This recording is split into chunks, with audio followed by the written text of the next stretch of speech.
Hi అండి. అందరికీ నమస్కారం. ఈరోజు మీకోసం తండ్రి చేసిన బలవంత పెళ్ళి ఫైనల్ పార్ట్. మరి కథలోకి వెళ్తే, సన్నాయి మేళం మోగుతుంది. ఇల్లంతా బంధుమిత్రుల కోలాహలంతో నిండిపోయింది. అనుపమను పెళ్లి కూతుని చేసి ఖరీదైన ఎరుపు రంగు కంచిపట్టి చీర కట్టి మెన్నిండా భారీ బంగారు ఆభరణాలతో ముస్తాబు చేశారు. కానీ ఆ ముఖంలో ఎలాంటి భావం లేదు. ఆమె కళ్ళు కేవలం ఆ గద్వారం వైపే చూస్తున్నాయి. అర్జున్, ఎక్కడున్నావు నువ్వు? నన్ను ఇక్కడి నుండి తీసుకెళ్ళిపోతావని ఆశగా చూస్తున్నాను. రావా? ఆ మనసు అర్ధనాదం చేస్తుంది. పెళ్లిపీటల మీద విక్రమ్ పక్కన అనుపమను కూర్చోబెట్టారు. విక్రమ్ ఒక్కసారి ఆమె వైపు చూసి చిన్నగా నవ్వాడు. కానీ అనుపమ తల ఎత్తి వాడి వైపు చూడలేదు. జీలకర్ర బెల్లం పెట్టవలసిన సమయం. అప్పటి వరకు ద్వారం వైపే ఆశగా చూసిన అనుపమ కళ్ళల్లో నీళ్లు సుళ్ళు తిరుగుతున్నాయి. తెర కిందకు జారింది. ఇద్దరి తల్ల మీద జీలకర్ర బెల్లం పెట్టారు. సరిగ్గా అదే క్షణంలో అనుపమలో అప్పటిదాకా ఉన్న ఆశలన్నీ పటాపంచలేపాయి. ఇక అర్జున్ రాడు. అతను తన్ని వదిలేశాడు. తన ప్రేమను, తన నమ్మకాన్ని నడి వీధిలో నిలబెట్టి పారిపోయాడు. సన్నాయి మేళం ఆకాశాన్ని తాకుతుంది. విక్రమ్ మంగళసూత్రాన్ని అనుపమ మెల్లో వేసి మూడు ముళ్ళు వేశాడు. ఆమె స్వేచ్ఛ, ఆమె భవిష్యత్తు పూర్తిగా విక్రమ్ చేతులకు వెళ్ళిపోయాయి. అనుపమ కళ్ళల్లో అంతులేని ద్వేషం. ఒక శత్రువు మెల్లో మాల వేస్తున్నట్టుగా ప్రాణం లేని యంత్రంలా పూలమాలను విక్రమ్ మెల్లో వేసింది. గృహప్రవేశం తంతు పూర్తయింది. ఆడవాళ్ళందరూ కలిసి అనుపమను మొదటి రాత్రి కోసం అలంకరించబడిన గదిలోకి తీసుకెళ్లారు. లోపలికి అడుగు పెట్టగానే అనుపమ తలుపుల గడియ పెట్టేసింది. లాక్ వేసేసింది. తలుపుకు ఆనుకొని అలాగే కింద కూలబడిపోయి వెక్కి వెక్కి ఏయటం మొదలుపెట్టింది.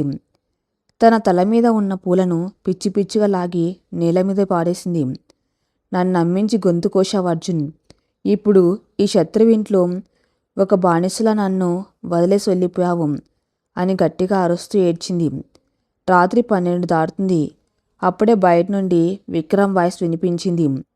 అనుపమ మాట్లాడినా ఆ పిలుపుల అహంకారం లేదు. ఒక అనుమతి అడుగుతూ ఉన్నట్టుగా ఉంది. అనుపమ భయంతో, ఆవేశంతో తలుపు తీసింది.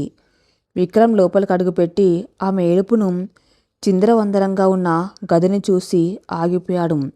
అను, ఏమైనా సమస్య ఉంటే చెప్పు అన్నాడు నెమ్మదిగా. అనుపమ ఆవేశంగా పేలింది. నీతో ఈ పెళ్ళి నాకు ఇష్టం లేదు విక్రమ్. నాకు ఇంకొకరంటే ఇష్టం. నా మనసులో ఉన్నదే అతను. నువ్వు నీ డబ్బు చూసుకొని నన్ను ఒక బొమ్మలా కొనుక్కున్నావు. నువ్వు నా పాలిట ఒక శత్రువి. విక్రమ్ ముఖం రక్తం చుక్కలేనట్టుగా పాలిపోయింది. కళ్ళు శూన్యంలోకి చూస్తున్నాయి.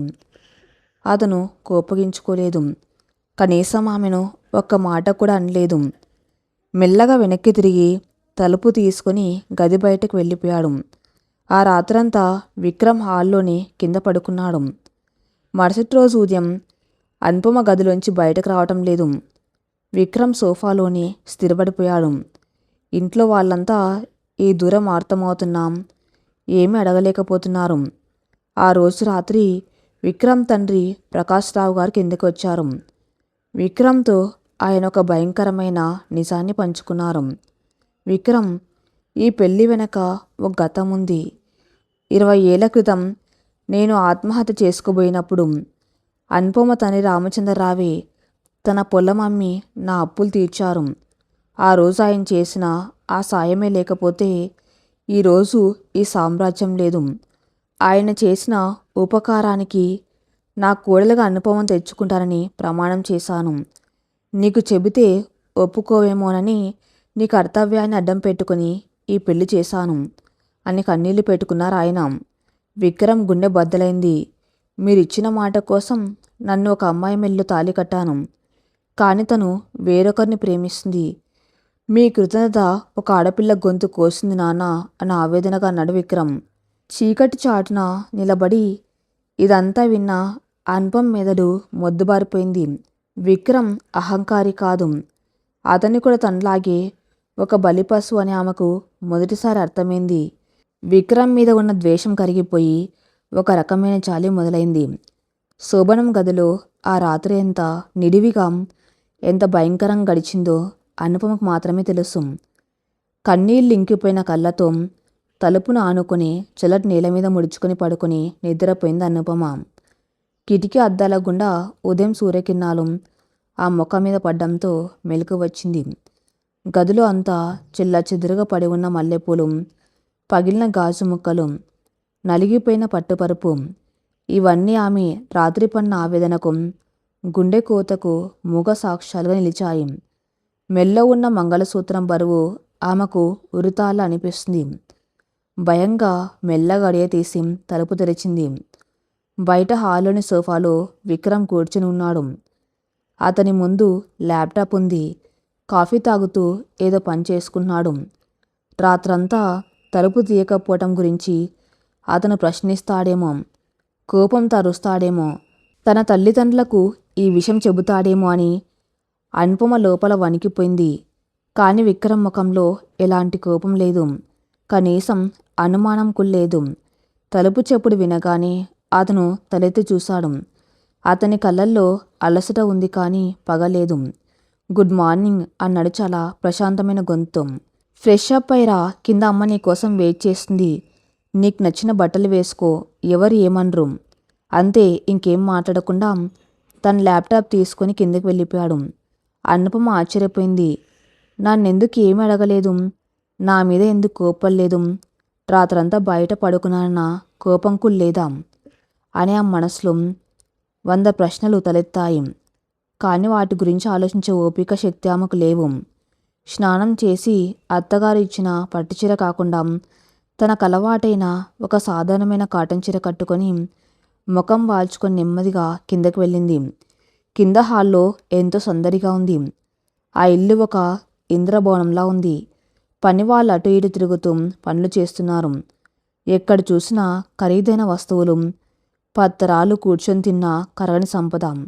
కానీ అవన్నీ అనుపమకు ఒక పెద్ద బంగారు పంజరంలా, తన స్వేచ్ఛను హరించిన చెరసాల్లా మాత్రమే కనిపిస్తున్నాయి. అనుపమ మెట్లు దిగి రావటం చూడగానే విక్రమ్ తల్లి అన్నపూర్ణమ్మ గారు చిరునవ్వుతో ఎదురొచ్చారు. ఆవిడ ముఖంలో ఎంతో ప్రశాంత కళ ఉన్నాయి. మెల్లో ఖరీదైన నగలహారం, పట్టుచీర కట్టుకున్న ఆవిడ మాటల్లో ఎలాంటి గర్వం, అహంకారం లేవు. రామ్మ అనుపమ, రాత్రి నిద్ర పట్టింద తల్లి, కొత్త ఇల్లు కదా, కొద్దిగా బెరుగ్గా ఉంటుందిలే, నెమ్మదిగా అలవాటవుతుంది అంటూ అనుపమ దగ్గరికి వచ్చి ఆప్యాయంగా ఆమె తల్లి నిమిరారు. ఆ స్పర్శలో అనుపమకు తన కన్నతల్లి పార్వతి స్పర్శ కన్నా ఎక్కువ వెచ్చదనం అనిపించింది. తన తల్లి ఎప్పుడు తన్ను ఒక బాధలో చూసింది తప్ప ఇలా ఇంత ప్రేమగా ఎప్పుడు తల నిమ్మరలేదు. చాలా నీరసంగా ఉన్నావు, ముందు కాఫీ తాగు అంటూ స్వయంగా ఆవిడే ఒక వెండి గ్లాసులో కాఫీ తెచ్చి అనుపమ చేతికిచ్చారు.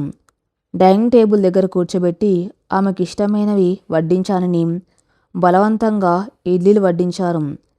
నువ్వు ఇప్పుడు ఈ ఇంటికి కోడలివి కాదు, కూతురివి, ఏది కావాలన్నా మొహమాటం లేకుండా అడగాలి అని ఆవిడ చెబుతూ ఉంటే అనుపమకు గొంతులో ఏదో అడ్డం పడినట్టు అనిపించింది. ఆవిడ చూపిస్తున్న ఆదరణకు అనుపమకు ఒక పక్క కన్నీళ్లు వస్తున్నాం, మరో పక్క తన గుండెలు రగులుతున్న బాధ ఆమెను కరగనివ్వటం లేదు. ఈ ఇల్లు, ఈ ఆప్యాయతలు, ఈ మనసులు అన్నీ విక్రమణ సంఖ్యలకు అలంకరించిన పూలదండలు మాత్రమే అని ఆమె మెదడు చెబుతుంది. తన్ను మోసం చేసి బలవంతంగా ఇక్కడికి తీసుకువచ్చిన విక్రమ్ తల్లి ఎంత మంచిదైనా మాత్రం తనకేంటి? ఈ ప్రేమానురాగాలు తనను అర్జున్ నుండి దూరం చేయడానికి వేసిన వల అని ఆ మనసు గట్టిగా నమ్ముతుంది. బంధువులు వచ్చినప్పుడు కూడా విక్రమ్ తల్లి అనుపమను ఎంతో గర్వంగా అందరికీ పరిచయం చేశారు. మా ఇంటికి మహాలక్ష్మి వచ్చింది అని మురిసిపోయారు. కానీ మహాలక్ష్మి మనసు మాత్రం ఎప్పుడో అర్జున్ అనే ఒక ఎండమా వెంట వెళ్ళిపోయిందని ఆ తల్లికి తెలియదు. రోజులు గడుస్తున్నాయి. విక్రమ్ అహంకారి, కోటీశ్వరుడన్న పొగరున్నవాడు అని అనుపమ ఏమైతే అనుకుందో దానికి పూర్తి విరుద్ధంగా ఉన్నాడతను. అతను చాలా నెమ్మదస్తుడు. ఉదయాన్నే లేచి జిమ్కి వెళ్తాడు. ఆ తర్వాత తయారై ఆఫీస్కి వెళ్ళి రాత్రికి వస్తాడు. ఇంట్లో ఎవరైనా బంధువులు వచ్చి అనుపమను ఏదైనా ఇబ్బందికరమైన ప్రశ్నలు అడిగినా, లేదా కోడలు ఇంకా వంటగదిలోకి వెళ్ళలేదేంటి అని దెప్పొడిచిన విక్రమ్ అడ్డుగా నిలబడేవాడు. తనకింకా టైం పడుతుంది, ఇప్పుడే తన్ని ఇబ్బంది పెట్టకండి అని సమాధానం చెప్పి ఆమెను కాపాడుకునేవాడు. రాత్రిపూట ఇద్దరు ఒకే గదిలో పడుకోవాల్సిన పరిస్థితి వచ్చినా అతను ఎప్పుడూ ఆమెకు కనీసం 10 అడుగుల దూరం పాటించేవాడు. గదిలో ఒక మూల ఉన్న కౌచెని తన మంచంగా మార్చుకున్నాడు. అనుపమను ఒక్క మాట అనలేదు.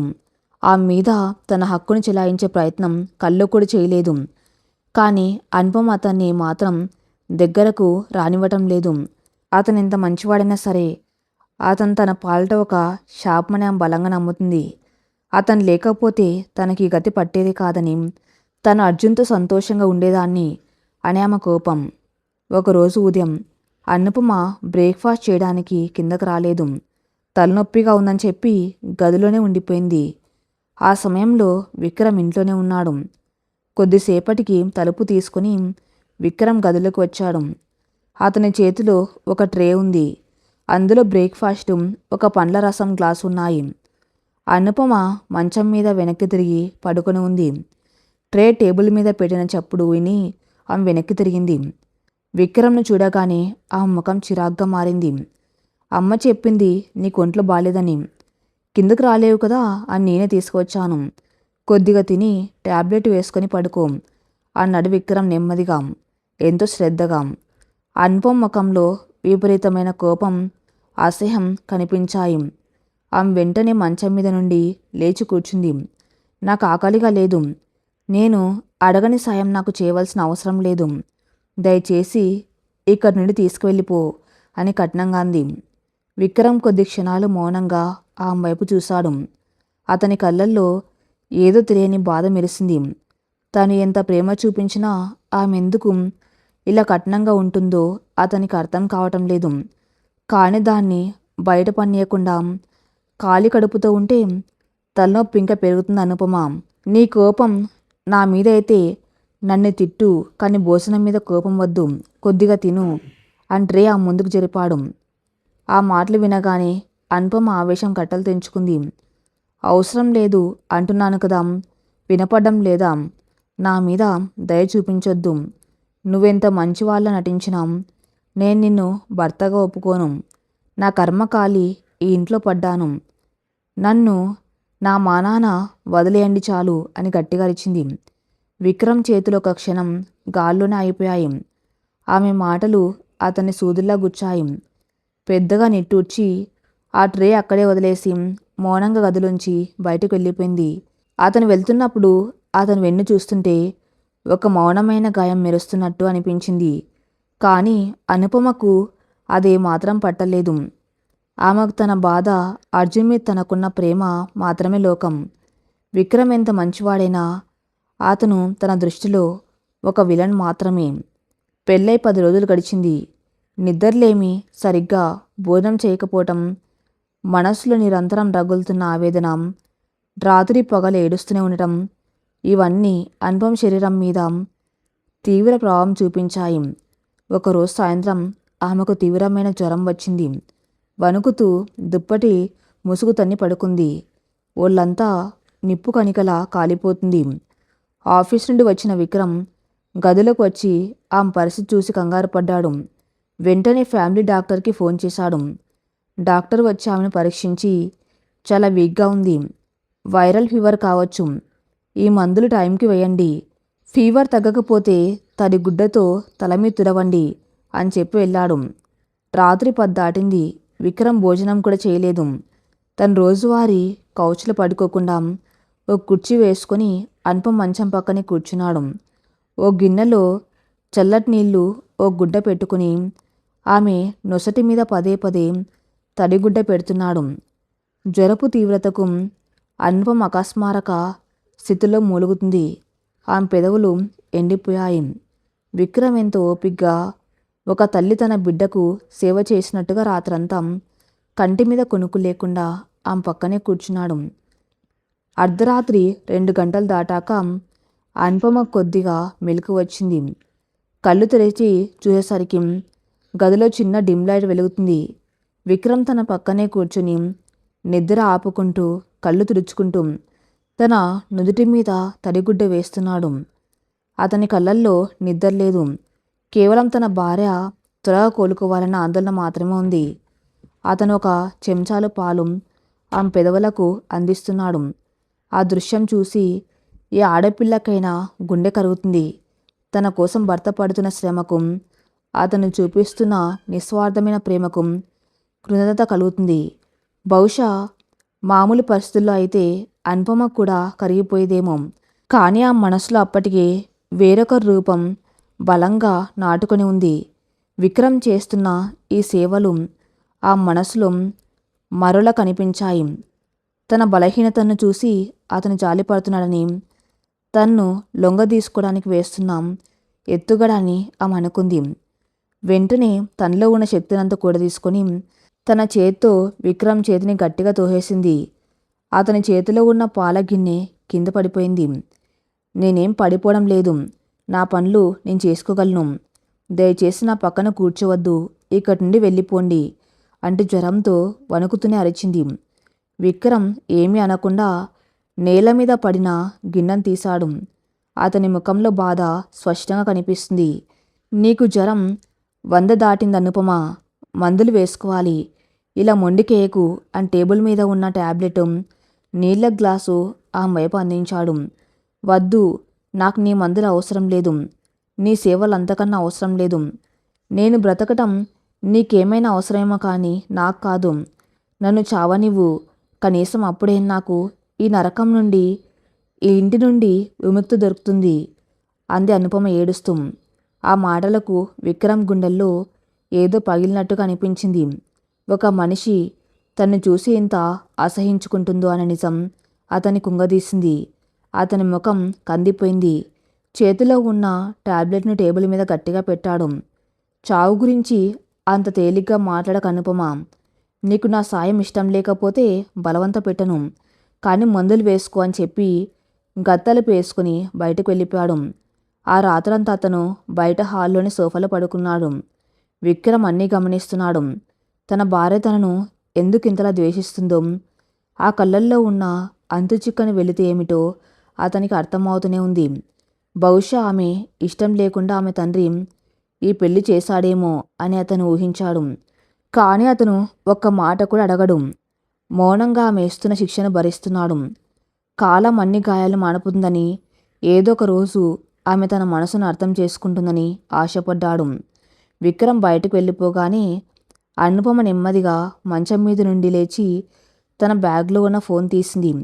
జ్వరంతో ఒళ్ళు కాలిపోతున్నా, కళ్ళు తిరుగుతున్నా ఆ మనసు మాత్రం అర్జున్ చుట్టూనే తిరుగుతుంది. అర్జున్, నేను నిన్ను ద్వేషించాలి, కానీ నిన్ను మర్చిపోలేకపోతున్నాను. ఎందుకు ఇలా చేశావు? నన్నెందుకు ఈ కసాయివాడి చేతిలో వదిలేశావు అని మనసులోనే కుమిలిపోతుంది. వాట్సాప్ ఓపెన్ చేసి అర్జున్ చాట్ హిస్టరీ చూసింది. అతను ఇంకా ఆన్లైన్లోకి రాలేదు. లాస్ట్ సీన్ పెళ్లికి ముందు రోజుదే చూపిస్తుంది. ఎన్ని మెసేజ్లు చేసినా వెళ్ళటం లేదు. ఆమె వేళ్ళు వణుకుతూనే కీబోర్డ్ మీద టైప్ చేయటం మొదలుపెట్టాయి. అర్జున్, నువ్వు ఎక్కడున్నావో నాకు తెలియదు, కానీ ప్రతి క్షణం నేను చనిపోతున్నాను. నన్ను మోసం చేశావా, లేక నీకేమైనా ఆపద వచ్చిందా? ఒకవేళ నువ్వు మోసం చేసి ఉంటే నాకు ఒకసారి నిజం చెప్పు. కనీసం నిన్ను ద్వేషిస్తూ అయినా ఈ జీవితం గడిపేస్తాను. ఇలా రోజుకోసారి నన్ను చంపొద్దు. ప్లీజ్ రిప్లై ఇవ్వు అర్జున్. Send button నొక్కింది. ఎప్పట్లాగే సింగిల్ టిక్ పడింది. ప్రతిరోజు విక్రమ్ ఇంట్లో లేనప్పుడు లేదా రాత్రిపూట విక్రమ్ నిద్రపోయాక బాత్రూంలోకి వెళ్ళి తలుపు వేసుకొని అనుపమ ఇలా అర్జున్కి 100 మెసేజ్లు చేస్తూనే ఉంది. ఏ ఒక్కదానికి రిప్లై రాదు, డెలివరీ కూడా అవ్వదు. ఆ ఫోన్ స్క్రీన్ మీద అర్జున్ నవ్వుతున్న ఫోటో వైపు చూసుకుంటూ కన్నీళ్లు పెట్టుకోవడమే ఆమె దినచర్యగా మారిపోయింది. తన భర్త ఎంత దగ్గరగా ఉన్నా, ఎంత శ్రద్ధగా చూసుకుంటున్నాం, ఒక అదృశ్యమైన ప్రేమ ఆమెను అతనికి దూరం నిలబెట్టింది. ఆ మనసు, ప్రాణం అన్నీ ఆ ఫోన్ స్క్రీన్లో ఉన్న అర్జున్ చుట్టూనే బందీ అయిపోయాయి. ఆదివారం సాయంత్రం ఆకాశం మబ్బులు పట్టి చిరుజల్లు పడుతున్నాయి. విక్రమ్ తల్లిదండ్రులు ఏదో ఫంక్షన్కి అని బయటకు వెళ్లారు. ఇంట్లో పనివాళ్ళు కూడా ఎవరి పనుల్లో వాళ్ళు ఉన్నారు. విశాలమైన ఆ ఇల్లంతా ప్రశాంతంగా నిశ్శబ్దంగా ఉంది. విక్రమ్ తన స్టడీ రూమ్లో ల్యాప్టాప్ ముందు కూర్చుని ఏదో ఫ్యాక్టరీ పని చూసుకున్నాడు. అనుపమ తన బెడ్రూమ్లో కిటికీ పక్క నేల మీద కూర్చుని బయట పడుతున్న వర్షాన్ని చూస్తుంది. వాతావరణం చాలా చల్లగా మారింది. ఆ వర్షం చూడగానే కాలేజీలో బస్ షెల్టర్ కింద అర్జున్ తన మీద జాకెట్ కప్పిన దృశ్యం, వానలో అతని స్పర్శ, అతను రాసిచ్చిన నిన్ను చూసినప్పటి నుండి వర్షం అందంగా కనిపిస్తుంది అన్న కాగితం అన్నీ ఆమె కళ్ళ ముందు ఒక సినిమా రీల్లాగా మెదిలాయి. గుండెని ఎవరో గట్టిగా పిన్నట్లు అనిపించింది. వెంటనే తన ఫోన్ తీసుకుని వాట్సాప్ ఓపెన్ చేసి అర్జున్ చాట్లోకి వెళ్ళింది. పాత మెసేజ్లు అన్ని పైనుండి కింద వరకు చదువుకుంటూ వెళ్తుంది. ఆ రోజు వానలో అతను చెప్పిన మాటలు గుర్తు చేసుకుంటూ ఏడుస్తూనే మెసేజ్ టైప్ చేయడం మొదలుపెట్టింది. ఈ వాన చూస్తుంటే నువ్వే గుర్తొస్తున్నావు అర్జున్. నువ్వు లేని జీవితం నాకు వద్దు. ఈ మనసుల మధ్య నేను బ్రతకలేను. నన్ను తీసుకెళ్ళిపో, నా వల్ల కావటం లేదు. కళ్ళల్లోంచి కన్నీళ్లు దారగా కారుతున్నాయి. స్క్రీన్ మీద పడుతున్న కన్నీటి చుక్కలను చీర కొంగుతో తుడుస్తూ ఫోన్ స్క్రీన్ మీద అర్జున్ పేరు వైపే కన్నార్పకుండా చూస్తూ వెక్కి వెక్కి ఏడుస్తుంది అనుపమ. సరిగ్గా ఆ సమయంలో గత్తలు మెల్లగా తెరుచుకునే శబ్దం. అనుపమ ఉలిక్కి పడింది. గుండె జారిపోయినంత పనైంది. కాఫీ తీసుకువచ్చిన అనుపమ వాతావరణం చల్లగా ఉంది కదా అంటూ స్టడీ రూమ్ నుండి ఇద్దరి కోసం కాఫీ తీసుకుని వస్తున్నాం విక్రమ్ గొంతు వినిపించింది. అతను వస్తాడని ఏమాత్రం ఊహించని అనుపమ విపరీతంగా కంగారు పడింది. చేతిలో ఉన్న ఫోన్ను వేగంగా లాక్ చేసి చీరచాటున దాచాలని ప్రయత్నించింది. దొంగతనం చేసి దొరికిపోయిన వ్యక్తిలా ఆమె చేతులు వణికాయి. ఆ తొందరలో ఆ కంగారులో ఆమె పట్టు తప్పి ఫోన్ చేతిలోని జారి కింద పడింది. టక్మని ఫోన్ నేల మీద పడిన శబ్దం గదిలో స్పష్టంగా వినిపించింది. పడిన వేగానికి స్క్రీన్ లాక్ అవ్వలేదు. పైగా సెట్టింగ్స్లో బ్రైట్నెస్ పూర్తిగా పెరిగి ఉండటంతో స్క్రీన్ ఆన్లోనే ఉండి గదిలో ఆ వెలుతురు స్పష్టంగా కనిపిస్తుంది. 2 చేతుల్లో 2 కాఫీ కప్పులతో లోపలికి వస్తున్న విక్రమ్ అడుగులు ఆగిపోయాయి. నేల మీద పడి ప్రకాశిస్తున్న ఫోన్ వైపు అతని చూపు పడింది. అనుపమకు శ్వాస ఆగిపోయింది. ఆమె గుండె లబ్డబ్మని వేగంగా కొట్టుకుంటుంది. ఆమె వంగి ఆ ఫోన్ తీసుకునే లోపే జరగకూడని నష్టం జరిగిపోతుందని ఆమెకు అర్థమైంది. విక్రమ్ తన చేతిలో ఉన్న కాఫీ కప్పులను నెమ్మదిగా పక్కన ఉన్న టేబుల్ మీద పెట్టి నేల మీద పడిన ఫోన్ తీయడానికి కిందకు వంగాడు. అనుపమ భయంతో గోడకు అతుకపోయింది. వద్దు అని ఆమె పెదవులు కదిలిన మాట బయటకు రాలేదు. అతను ఫోన్ చేతిలోకి తీసుకున్నాడు. స్క్రీన్ ఆన్లోనే ఉంది. అనుపమ లాక్ చేయడానికి చేసిన ప్రయత్నం విఫలమైంది. విక్రమ్ చూపులు ఆ స్క్రీన్ వైపు వెళ్ళాయి. ఆ స్క్రీన్ మీద స్పష్టంగా ఏ దాపరికాలు లేకుండా కనిపిస్తుంది. అతి పెద్ద అక్షరాలతో ఒక పేరు, అర్జున్. దాని కింద అనుపమ ఏడుస్తూ టైప్ చేసిన వేడుకలు మెసేజ్లు. ఈ వాన చూస్తుంటే నువ్వే గుర్తొస్తున్నావు. నన్ను తీసుకెళ్ళిపో, నా వల్ల కావటం లేదు. గదిలో భయంకరమైన నిశ్శబ్దం అలుముకుంది. బయట వర్షం శబ్దం తప్ప ఇంకేం వినిపించడం లేదు. ఆ నిశ్శబ్దం 1000 పిడుగుల కన్నా భయంకరంగా ఉంది. విక్రమ్ కళ్ళు ఆ స్క్రీన్ మీదే నిలిచిపోయాయి. అతని ముఖంలో అప్పటిదాకా ఉన్న ప్రశాంతం, ప్రేమ అన్నీ క్రమంగా కనుమరుగైపోయాయి. అతని కనుబొమ్మలు ముడిపడ్డాయి, కళ్ళు పెద్దవయ్యాయి. ఆ స్క్రీన్ మీద ఉన్న ప్రతి అక్షరం, ప్రతి పదం అతను చదువుతున్నాడని, ఆ పదాల వెనక ఉన్న అర్థాన్ని అతను గ్రహిస్తున్నాడని అనుపమకు స్పష్టంగా అర్థమైంది. ఆమె కాళ్ళు వణుకుతున్నాయి. నేలపైకి కుప్పగొలిపోకుండా గోడను గట్టిగా పట్టుకుంది. కొన్ని సుదీర్ఘమైన సెకండ్ల పాటు ఆ ఫోన్ వైపు చూసిన విక్రమ్ మెల్లగా తల ఎత్తి అనుపమ కళ్ళలోకి చూశాడు. ఆ చూపులో ప్రశ్న లేదు, సందేహం లేదు. కేవలం ఒక భయంకరమైన నిజం దొరికిందన్న ఆవేదన, తన జీవితం మొత్తం అబద్ధం అయిపోయిందన్న పగులు ఉన్నాయి. తను ఎన్ని చేసినా తన భార్య తన్ను ఎందుకు అసహించుకుంటుందో, తన్ను ఎందుకు దగ్గరకు రానివ్వటం లేదు, ఇప్పుడు ఆ స్క్రీన్ మీద ఉన్న సాక్ష్యంతో సహా అతనికి దొరికిపోయింది. గదిలో కేవలం బయట కురుస్తున్న వర్షపు హోరు మాత్రమే వినిపిస్తుంది. అనుపమ గుండె చప్పుడు ఆ వర్షపు శబ్దాన్ని మించిపోతుంది. విక్రమ్ చేతిలో ఉన్న ఫోన్ స్క్రీన్ మీద ప్రకాశిస్తున్న అక్షరాలు. అనుపమ ఇన్నాళ్ళు తన గుండె లోతులో దాచుకున్న అతిపెద్ద రహస్యాన్ని ఎలాంటి దాపరికాలు లేకుండా బట్టబయలు చేశారు. అర్జున్, నన్ను తీసుకెళ్ళిపో, నా వల్ల కావటం లేదు. ఈ వాక్యాలు విక్రమ్ కళ్ళను తాకిన క్షణం ఆ గదిలోని గాలి ఒక్కసారిగా బరువెక్కింది. అనుపమ ఊపిరి బిగపట్టి గోడ కానుకొని నిలబడింది. ఇప్పుడేం జరుగుతుంది? విక్రమ్ అరుస్తాడా? కోపంతో ఫోన్ను నేలకేసి కొడతాడా? తన్ను జుట్టు పట్టుకొని లాగి అందరి ముందు నిలబెట్టి ఈ ఇంటి నుండి గెంటేస్తాడా? వందల భయాలు ఆ మెదను తొలిచేస్తున్నాయి. తన తండ్రికి ఫోన్ చేసి ఈ విషయాన్ని చెబితే తన తండ్రి పరువు కోసం తన్ను ప్రాణాలతో వదలడు అన్న నిజం ఆమెను మరింత వణికిస్తుంది. విక్రమ్ కళ్ళు కొన్ని నిమిషాల పాటు ఆ స్క్రీన్ మీదే ఆగిపోయాయి. అతని ముఖంలో అప్పటిదాకా ఉన్న ఒక ప్రశాంతమైన చిరునవ్వు క్రమంగా మాయమైపోయింది. ఆ మెసేజ్లో ఉన్న ఆర్తి ఆవేదన అతని మనసును వందల సూదుల్లా గుచ్చాయి. కానీ అనుపమ ఊహించినట్టుగా అతను కోపంతో ఊగిపోలేదు. రౌద్రంగా అరిచి గీ పెట్టలేదు. చాలా నెమ్మదిగా తల ఎత్తి అనుపమ కళ్ళలోకి చూశాడు. ఆ చూపులో కోపం లేదు, ద్వేషం లేదు. కేవలం అంతు చిక్కని ఒక బాధ, ఒక ఖాళీతనం మాత్రమే ఉన్నాయి. ఫోన్ స్క్రీన్ లాక్ చేసి పక్కనే ఉన్న టేబుల్ మీద చాలా మృదువుగా పెట్టాడు. అనుపమ వైపు ఒక అడుగు వేసి ఆమె కొద్దిగా దూరంలో ఆగాడు. అను, ఏమైనా సమస్య ఉంటే చెప్పు. అతని గొంతులో ఎలాంటి కరుకుదనం లేదు. ఒక నమ్మక ద్రోహాన్ని కళ్ళారా చూసిన తర్వాత కూడా ఒక మనిషి అంత సంయమనంతో అంత మృదువుగా ఎలా అడగగలడు? అనుపమకు ఆశ్చర్యం వేసింది.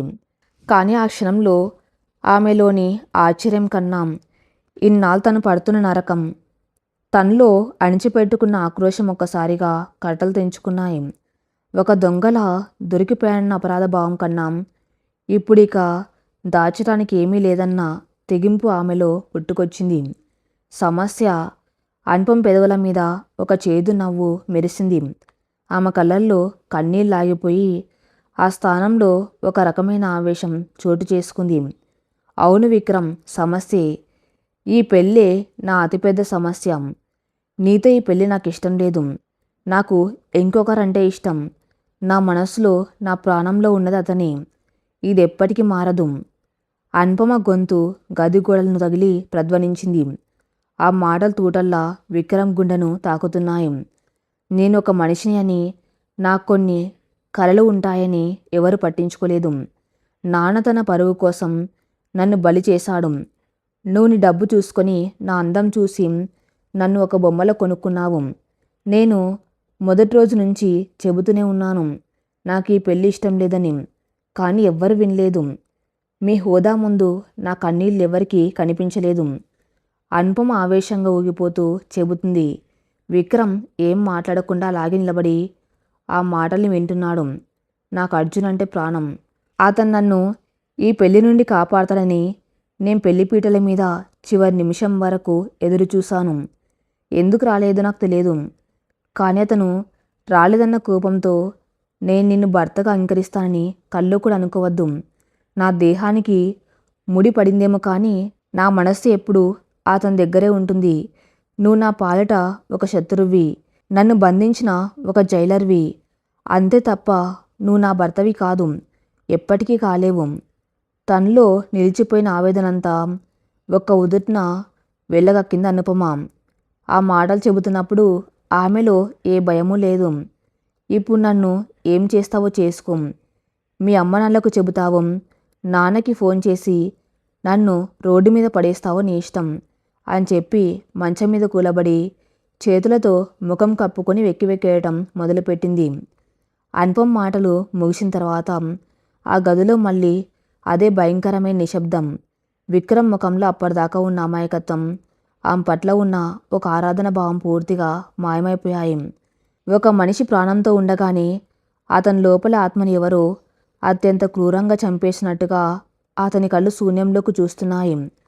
తన భార్య అనారోగ్యంతో ఉంటే రాత్రంతా నిద్ర లేకుండా చేవ చేశాను. ఆ మౌనంగా ఇస్తున్న శిక్షను భరిస్తూ ఏదో ఒక రోజు ఆమె తన ప్రేమను అర్థం చేసుకుంటుందని ఆశపడ్డాను. కానీ ఆ ఆశలన్నీ ఒక ఎండమావి అని తెలిసేసరికి అతని గుండె ముక్కలైపోయింది. అతను కోపగించుకోలేదు. కనీసం ఆమెను ఒక మాట కూడా అనలేదు. టేబుల్ మీద ఉన్న కాఫీ కప్పుల వైపు చూశాడు. అందులోంచి ఆవిర్లు వస్తున్నాయి. ఎంతో ప్రేమతో తన భార్య కోసం కలుపు తీసుకువచ్చిన కాఫీ అది. దాన్ని అక్కడే వదిలేశాడు.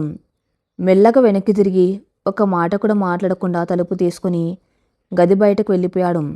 ఆ రాత్రంతా విక్రమ్ కింద హాల్లో ఉన్న సోఫాలోనే పడుకున్నాడు. కళ్ళల్లో ఒక్క కునుక్కు లేదు. తన జీవితం ఒక పెద్ద అబద్ధంగా మారిపోయిందన్న నిజం అతని కళ్ళ ముందు కదులుతూనే ఉంది. రాత్రి 1 గంట దాటింది. విశాలమైన ఆ హాల్ కేవలం ఒక చిన్న డిమ్ లైట్ మాత్రం వెలుగుతుంది. విక్రమ్ తల పట్టుకుని సోఫాలో కూర్చుని ఉన్నాడు.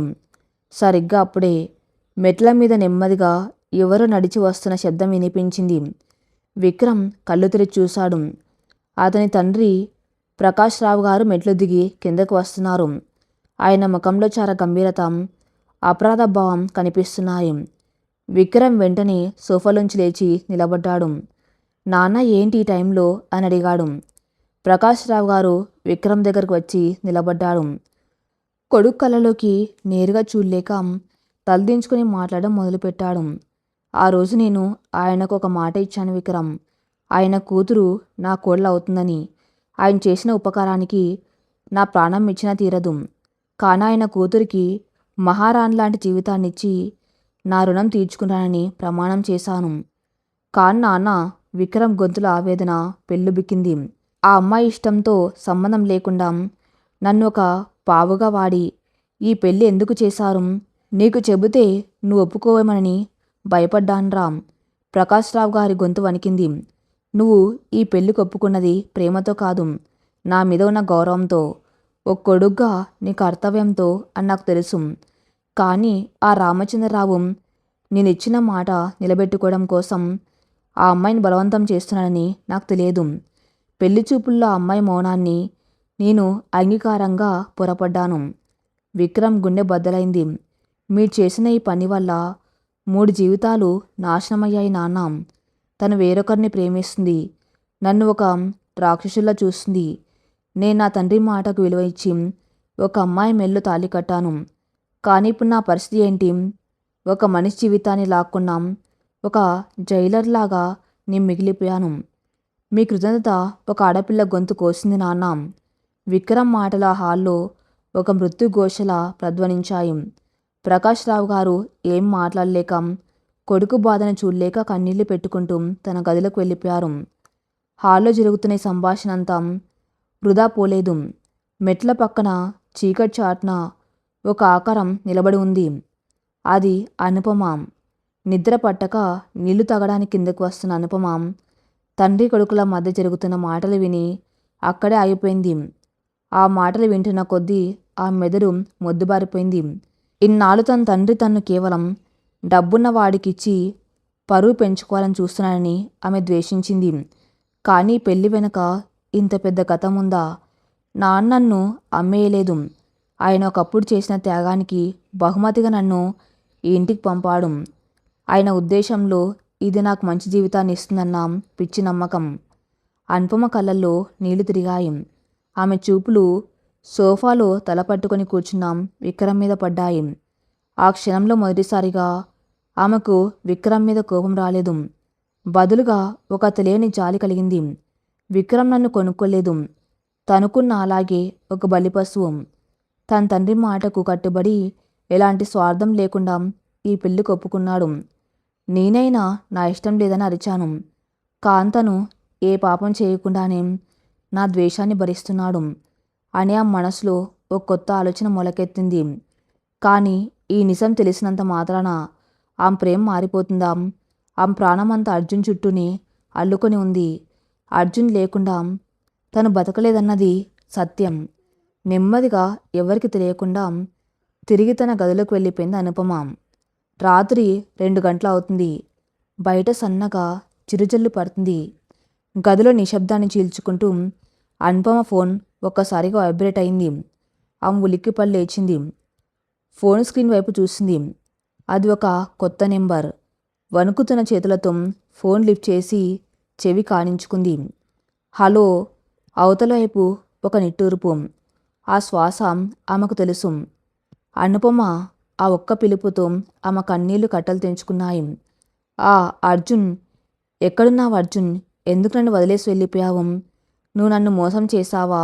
ఏడుస్తూ అడిగేసింది. లేదు అనుపమ, నేను నిన్ను మోసం చేయలేదు. అర్జున్ గొంతులో బాధ వినిపించింది. నాకు ఒక యాక్సిడెంట్ జరిగింది. హాస్పిటల్లో కోమాలో ఉన్నాను. నిన్ననే నాకు స్పృహ వచ్చింది. నా ఫోన్ పోయింది. స్పృహ రాగానే నీ గురించి అడిగాను. కానీ నీ పెళ్ళి అయిపోయిందని తెలిసింది. నా ప్రాణం పోయినంత పనైంది. అనుపమకు శ్వాస ఆగిపోయినంత పనైంది. యాక్సిడెంటా? నేను అపార్థం చేసుకున్నాను అర్జున్. నేను బానే ఉన్నాను అనుపమ. కన్ను లేకుండా నేను బతకలేను. నీకు ఆ విక్రమ్తో పెళ్ళి ఇష్టం లేదని నాకు తెలుసు. నిన్ను బంధించిన ఆ నరకం నుండి నిన్ను బయటకు తీసుకురావటం నా బాధ. కానీ ఇప్పుడు ఎలా అర్జున్? నేనిప్పుడు ఒకరికి భార్యని. అర్జున్ వైపు నుండి స్థిరమైన స్వరం వినిపించింది. ఆ తాళి ఒక బలవంతపు బంధం అనుపమ. రేపు సాయంత్రం గుడికి వెళ్తున్నానని అబద్ధం చెప్పి బయటకు రాం. వచ్చేటప్పుడు అత్తింటి వాళ్ళు పెట్టిన నగలు అన్నీ తీసుకురాం. మనం కొత్త జీవితం మొదలుపెట్టడానికి డబ్బు కావాలి కదా. నేను నీ కోసం ఊరి చివర ఉన్న పాత శివాలయం దగ్గర వెయిట్ చేస్తుంటాను. మన ఎస్కేప్ ప్లాన్ రెడీ. నేను నీ కోసం ప్రాణాలైనా ఇస్తాను. ఫోన్ కట్ అయింది. అనుపమ మనసు గాల్లో తేలుతుంది. తన అర్జున్ తన్ను మోసం చేయలేదు. యాక్సిడెంట్ వల్లే రాలేకపోయాడు. తన ప్రేమ గెలిచింది. విక్రమ్ మీద జాలి ఉన్నాం. తను బతకాల్సింది అర్జున్తోనే అని ఆమె నిర్ణయించుకుంది. మరుసటి రోజు సాయంత్రం కోసం ఆశగా ఎదురు చూడసాగింది. మరుసటి రోజు సాయంత్రం ఆకాశం ఎర్రగా మారి సూర్యాస్తమయం అవుతుంది. విక్రమ్ ఆఫీస్ నుండి ఇంకా రాలేదు. అత్తగారికి గుడికి వెళ్తున్నానని అబద్ధం చెప్పి ఒక పెద్ద బ్యాగ్లో అత్తింటి వాళ్ళు పెట్టిన పట్టుచీరలు, డైమండ్ నెక్లెస్, బంగారు గాజులన్నీ సర్దుకొని కారులో బయలుదేరింది. డ్రైవర్ని ఊరి మధ్యలో ఉన్న గుడి దగ్గర ఆపమని చెప్పి అక్కడి నుండి ఆటోలో ఊరి చివర ఉన్న పాత శివాలయానికి చేరుకుంది. ఆ గుడి చుట్టూ అడవిలాంటి వాతావరణం. ఎవరు మనుషులు లేరు. గాలికెండిన ఆకులు రాలుతున్నాయి. అనుపమ గుండె వేగంగా కొట్టుకుంటుంది. గుడి వెనుక భాగంలో చెట్టు కింద అర్జున్ నిలబడి ఉన్నాడు. అప్పట్లాగే తెల్ల షర్టు, బ్లూ జీన్స్. అతన్ని చూడగానే అనుపమ కళ్ళలో ఆనంద బాష్పాలు రాలాయి. అర్జున్ అని పిలుస్తూ పరుగున వెళ్ళి వాణ్ణి గట్టిగా కౌగిలించుకుపోయింది. కానీ అర్జున్ ఆమెను దగ్గరకు రానివ్వలేదు. తన 2 చేతులతో ఆమెను కొద్దిగా దూరంగా నెట్టాడు. అతని కళ్ళల్లో ఇదివరకు ఉన్న ఆ ప్రేమ, ఆరాధన లేవు. దానికి బదులు ఓ క్రూరమైన స్వార్థం, ఒక రకమైన వెటకారం కనిపిస్తున్నాయి. నగలు తెచ్చావా? బ్యాగ్ ఎక్కడా? అడిగాడు అర్జున్ చల్లగా, ఆమె కళ్ళల్లో కూడా చూడకుండా. అనుపమ ఆశ్చర్యపోయింది. అర్జున్, ఏంటలా మాట్లాడుతున్నావు? నీ యాక్సిడెంట్ దెబ్బలేవి? హాస్పిటల్ నుండి ఎప్పుడు డిశ్చార్జ్ అయ్యావు అని అడిగింది. అతని దేహం మీద ఎలాంటి గాయాలు లేకపోవడం గమనించి అర్జున్ పెద్దగా వెటకరంగా నవ్వాడు. ఆ నవ్వు ఆ పాత గుడి గోడలకు తగిలి భయంకరంగా ప్రధ్వనించింది. యాక్సిడెంట్ ఏంటి పిచ్చిదానా? మీ నాన్న ఆ రోజు నిన్ను కొడుతున్నప్పుడు, నీకు బలవంతంగా పెళ్లి చేస్తున్నప్పుడు నేను అక్కడే ఉన్నాను. మీ నాన్న కోపానికి భయపడి నేను ఫోన్ స్విచ్ ఆఫ్ చేసి ఊరు వదిలి వెళ్ళిపోయాను. ఒకవేళ నేను అడ్డుపడితే మీ నాన్న నన్ను చంపేసేవాడు. నా ప్రాణాల మీద నాకు తీపి ఉంది కదా. అనుపమ నెత్తి మీద పిడుగు పడ్డట్టయింది. అంటే ఫోన్లో కోమా అని అబద్ధం చెప్పావా? ఆమె గొంతు వణికింది. మరి చెప్పనా? కాలేజీలో ఒక అమాయకురాల్ని ప్రేమ పేరుతో వాడుకుందాం అనుకున్నాను. కానీ నువ్వు ఎవరో కాదు, ఈ ఊర్లోనే పెద్ద కోటీశ్వరుడు విక్రమ్ భార్యవని తెలిసింది. కానీ మూర్ఖురాల్లా నువ్వు ఇంకా నన్ను నమ్ముతున్నావని, నా కోసం ఏడుస్తున్నావని నీ వాట్సాప్ మెసేజ్లు చూస్తే అర్థమైంది. అందుకే ఈ ఎస్కేప్ ప్లాన్ వేశాను. మర్యాదగా ఆ బ్యాగ్, నీ మెల్లో ఉన్న ఆ డైమండ్ నెక్లెస్ ఇచ్చేయి. అవి తీసుకొని నేను ముంబై వెళ్ళిపోతాను. నువ్వు నీ మొగుడి దగ్గరికి వెళ్ళి ఏడువు. అనుపమకు భూమి బద్దలైంది. అందులో పడిపోయినంత పనైంది. తనెవరి కోసమైతే కన్న తండ్రిని ద్వేషించిందో, కట్టుకున్న భర్తను కాదనుకుందో, రాత్రనక పగలనక కన్నీళ్లు కార్చిందో, వాడు కేవలం తన డబ్బు కోసం తనను అడ్డు పెట్టుకుని ఆడుతున్న ఒక ఫ్రాడ్ అని ఆమెకు స్పష్టంగా అర్థమైంది. ఆ వర్షం, ఆ చూపులు, ఆ మాటలు అన్నొక పెద్ద నాటకం. చీ, నువ్వొక మనిషివేనా? నీకోసం నా ప్రాణాలివ్వడానికి వచ్చాన్రా అంటూ అనుపమ వెనక్కి తగ్గింది. కోపంతో రగిలిపోయిన అర్జున్ ఆమె చేతిలో ఉన్న బ్యాగ్ని లాక్కోడానికి ముందుకు వచ్చాడు. ఎక్కువ యాక్షన్ చేయకు, బ్యాగ్ ఇచ్చేయి అని ఆమెను గట్టిగా పట్టిలాగి మెల్లో ఉన్న చైన్ తెంపడానికి చేయి వేశాడు. వదుల్రా దాన్ని! ఒక సింహం గర్జించినట్టుగా గంభీరమైన గొంతు. ఆ శబ్దానికి అర్జున్ ఉలిక్కిపడి వెనక్కి తిరిగాడు. అక్కడ గుడి మెట్ల మీద విక్రమ్ నిలబడి ఉన్నాడు. అతని ముఖంలో భయంకరమైన రౌద్రం ఉంది. ఆ రోజు ఉదయం అనుపమ్ ప్రవర్తన, సాయంత్రం గుడికి వెళ్తున్నానని ఆమె చెప్పిన అబద్ధం, ఆమె తీసుకువెళ్తున్న బ్యాగు, ఇవన్నీ గమనించిన విక్రమ్ ఆమెకు ఏ ఆపద వస్తుందో అని మౌనంగా ఆమెను ఫాలో అయ్యాడు. తన భార్య మీద వేరొకడు చేయి చేసుకోవడం చూడగానే విక్రమ్లోని ఆవేశం కట్టలు తెంచుకుంది. 2 అంగాల్లో ముందుకు దూకి అర్జున్ కలర్ పట్టుకొని ముఖం మీద బలంగా 2 గుద్దులు గుద్దాడు. అర్జున్ రక్తం కక్కుకుంటూ కింద పడిపోయాడు. వాడు తేరుకునే లోపే విక్రమ్ వాడి పొట్టలు కాలుతో గట్టిగా తన్నాడు. నా భార్య అమాయకత్వాన్ని ఆసరగా చేసుకుని వాడుకుంటావా? ఇంకొకసారి ఆమె నీడవంక చూసినా ప్రాణాలు తీస్తాను అని గర్జించాడు విక్రమ్. దెబ్బలకి తాళలేక విక్రమ్ ఆవేశాన్ని చూసి భయపడిన అర్జున్ ప్రాణాలు అరిచేతిలో పెట్టుకుని అక్కడి నుండి అడవిలోకి పారిపోయాడు. అనుపమ అక్కడే చెట్టు కింద నేల మీద పడి వెక్కి వెక్కి ఏడుస్తుంది. తన మూర్ఖత్వం, తన గుడ్డి నమ్మకం ఈరోజు తన్ను ఏ స్థితికి తీసుకువచ్చాయో తలుచుకొని కుమిలిపోతుంది. తన్ను కాపాడిన విక్రమ్ వైపు తలెత్తి చూడ్డానికి కూడా ఆమెకు ధైర్యం చాలడం లేదు. తాను ఎంత పెద్ద తప్పు చేసిందో, ఎవరిని శత్రువుగా భావించిందో ఇప్పుడు ఆమెకు పూర్తిగా అర్థమైంది. విక్రమ్ ఆవేశంగా ఊపిరి పీల్చుకుంటూ నెమ్మదించాడు. నేల మీద పడి ఉన్న అనుపమ్ బ్యాగ్ తీసుకుని ఆమె దగ్గరకు వచ్చాడు.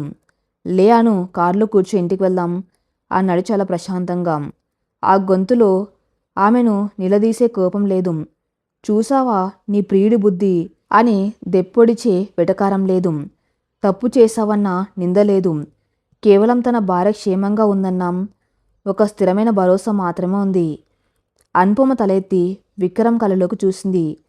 తను ద్వేషించిన, అవమానించినాం, కాదనుకున్నా కనీసం ఒక్క మాట కూడా అనకుండా తన్ను రక్షించడానికి వచ్చినాం ఆ నిజమైన మగవాడి స్థిరత్వం ఆ మనసును లోతుగా తాకింది. అందంగా మాటలు చెప్పి, కళ్ళబొల్లి కబుర్లు చెప్పి మోసం చేసిన అర్జున్ ఎక్కడా? మౌనంగా తన బాధను భరిస్తూ రక్షణ కవచంలో నిలబడ్డ విక్రమ్ ఎక్కడా? ఆమె కన్నీళ్లు తుడుచుకొని మెల్లగా లేచి విక్రమ్ ముందు నిలబడింది. ఏమాత్రం సంకోచించకుండా విక్రమ్ చేయి పట్టుకుంది. నన్ను క్షమించి విక్రమ్, ముసుగు వేసుకున్న మోసాన్ని ప్రేమ అనుకున్నాను. నా పక్కనే ఉండి నన్ను కాపాడుతున్న ప్రాణాన్ని శత్రువు అనుకున్నాను. నా కళ్ళు తెరిపించావు. నన్ను మళ్ళీ ఆ ఇంటికి నీ భార్యగా తీసుకెళ్తావా అని కన్నీళ్లతో అడిగింది. విక్రమ్ పెదవులపై ఇన్నాళ్ళకు మొదటిసారి ఒక సంపూర్ణమైన అందమైన చిరునవ్వు వికసించింది. ఆమె అడిగిన ఆ ఒక్క మాట అతని గుండెల్లో ఉన్న గాయాలన్నిటినీ మాన్పేసింది. ఆమె చేతిని తన 2 చేతుల్లోకి వెచ్చగా తీసుకొని, మహాలక్ష్మిలాగా నా ఇంటికి, నా గుండెల్లోకి ఎప్పుడు వచ్చేసావను. ఇప్పుడు ఆ ప్రయాణం నిజంగా మొదలైంది అంతే అన్నాడు ప్రేమగా. ఇద్దరు కలిసి ఆ గుడి మెట్లు దిగి కారు వైపు నడుస్తూ ఉండగా ఆకాశంలో కమ్ముకున్న మబ్బులు తొలగి నిండు చందమామ వెన్నెల వారిద్దరి మీద ప్రకాశవంతంగా పడుతుంది. అనుపమ్ మనసు పట్టిన చీకటి, వాళ్ళ జీవితానికి పట్టిన గ్రహణం పూర్తిగా తొలగిపోయాయి. ఈ కథ ఇంతటితో సమాప్తం. మరిన్ని మంచి స్టోరీస్ కోసం నా ఛానల్ని ఫాలో అవుతూనండి. Thank you for listening.